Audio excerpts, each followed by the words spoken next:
IPL 2025 এর auction December মাসে, যে অকশনে আইপিএল এর প্রত্যেকটি টিমকে তাদের প্লেয়ারদের টিম থেকে রিলিজ করে দিতে হবে, আর অকশন টেবিলে আবারও নতুন প্লেয়ারদের টিমে কিনতে পারবে।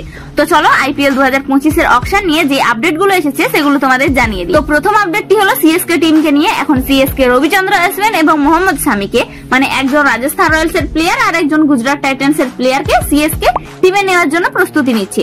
যদি রাজস্থান রয়্যালস অশ্বিনকে রিলিজ করে আর গুজরাট টাইটান্স যদি মোহাম্মদ শামিকে রিলিজ করে দেয়, তাহলে সিএসকে কিন্তু যে কোনো মতে এদেরকে মেগা অকশনে টিমে নেবে।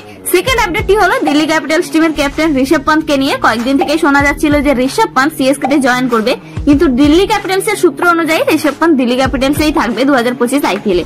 তাছাড়াও টিমে কিন্তু ঋষভ পন্থ ছাড়াও যতজন প্লেয়ার রিটেন করা যাবে তাদের মধ্যে থাকবে Axar Patel, Kuldeep Yadav, Jake Fraser McGurk, Tristan Stubbs. এদের কিন্তু দিল্লি ক্যাপিটালস টিমে রিটেন করতে চাইবে, কারণ বিসিসিআই হয়তো 5 থেকে 6 জন প্লেয়ারকে 2025 আইপিএল এর জন্য টিমে রিটেন করার অনুমতি দেবে।